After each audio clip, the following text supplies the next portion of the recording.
I like the story of the first grade teacher who decided on a hot, muggy, late spring afternoon to just scrap the lesson plan and gather the kids together in the center of the room. They pushed the chairs back and sort of gathered in a circle. And she asked them what they wanted to be when they grew up. And one little girl said, I want to be a nurse. And a little boy said, I want to be a fireman. Another little girl said, I want to be a teacher like you, Miss Smith. And so they kind of went around the circle. Finally, they got to the shyest little boy in the class. And to everyone's amazement, he spoke out and said, when I grow up, I want to be a lion tamer. And I want to get in a cage with lions and make them stand on a ladder and jump through hoops. And as he was going on, he looked around and noticed the surprised look on his classmates. And he paused and he said, but you know, I will have my mommy with me. Matthew's gospel opens with the introduction of Emmanuel, God with us. You get to the end of the gospel, and the risen Jesus says to the disciples, after he instructs them to make disciples, I will be with you unto the end of the age. And by the time we get to the end of Matthew's gospel, and it is the risen Christ speaking to the disciples, we are making a transition in the evolution of Christian thought and faith from Jesus, the human Jesus, the historical Jesus, limited in time and space, to the universal Christ, who is everywhere and in everyone. And so the question I want to ask that for us to consider today is this: in what way is Christ, the Spirit of Christ, the Spirit of God, with us today? The Apostle Paul in Romans 8, in his letter to the church at Rome, says, beginning in verse 14, for all who are led by the Spirit of God are children of God. For you did not receive a spirit of slavery to fall back into fear, but you have received a spirit of adoption. And when we cry, Abba, Father, it is the very Spirit bearing witness with our spirit that we are children of God. And if children, then heirs, heirs of God, and joint heirs with Christ, if in fact we suffer with him, you could translate that, since we suffer with him, we may also be glorified with him.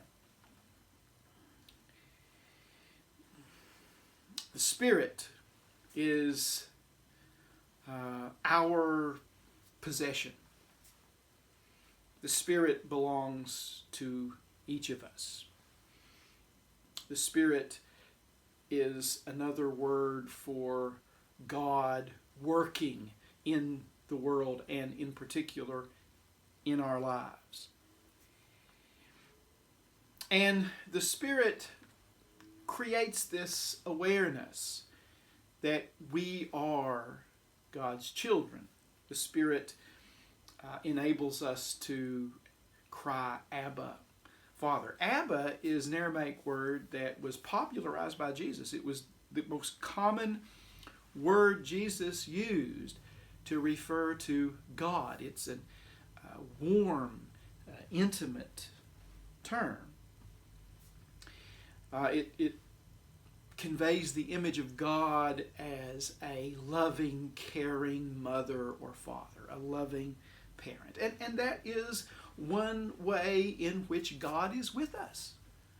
God is with us the way a loving parent, a caring, compassionate, concerned father or mother would be with their children. Well, Paul goes on. He says, I consider that the sufferings of this present time are not worth comparing with the glory about to be revealed to us. For the creation waits with eager longing for the revealing of the children of God. For the creation was subjected to futility, not of its own will, but by the will of the one who subjected it, in hope that the creation itself will be set free from its bondage to decay and will obtain the freedom of the glory of the children of God. We know that the whole creation has been groaning in labor pains until now. Paul is suggesting that God's redemptive, healing, liberating purposes are not just reserved for human beings, that it relates to the entirety of creation. And of course, to be part of creation is to be in travail. Creation suffers. Suffering is a part of creation. But what Paul is suggesting here is that God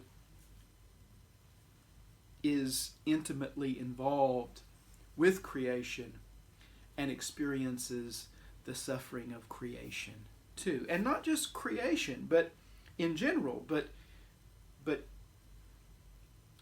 humans in particular. Paul goes on. He says, and not only the creation, but we ourselves, who have the first fruits of the Spirit, groan inwardly while we wait for the adoption, the redemption of our bodies. We too, as humans, as part of the creation, suffer. To be human is to suffer. But Paul goes on to say that the Spirit whom we have, who is a part of our lives, also groans with us. He says, likewise, the Spirit helps us in our weakness, for we do not know how to pray as we ought. But that very Spirit, the Spirit of Christ, the Spirit of God, God's self, God's presence, intercedes with sighs too deep for words. Let that image sink in for a moment. Sighs too deep for words. And that image is Paul uses here to refer to how the Spirit of God, the Spirit of Christ, accompanies us and experiences with us our suffering. Paul seems to be suggesting that when we suffer, God too, who is intimately and inseparably part of us, suffers as well. And God, he says, who searches the heart, knows what is the mind of the Spirit, because the Spirit intercedes for the saints according to the will of God. Paul is saying that the Spirit of Christ, the Spirit of God, is intimately and inseparably a part of the sufferings we experience. And that's true even when we feel forsaken, like Jesus felt forsaken on the cross. When Jesus says, according to Mark and Matthew's version of crucifixion, my God, why have you forsaken me? Jesus is not expressing a statement of fact. He is expressing a feeling.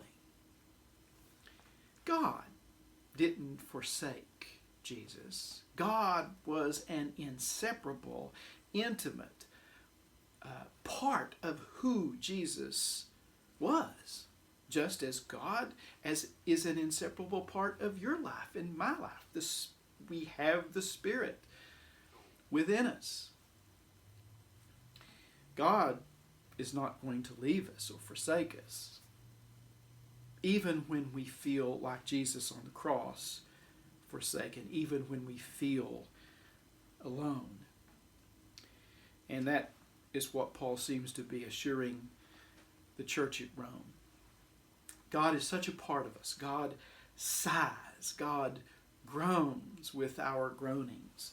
God suffers when we suffer. God experiences it with us. And even when we feel or sense that God is not with us, when we feel forsaken or feel alone,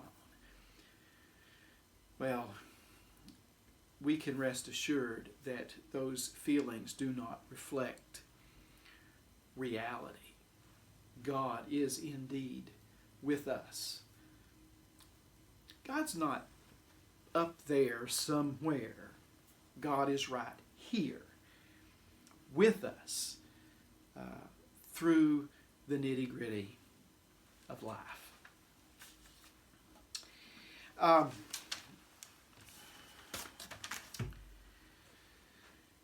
Let me now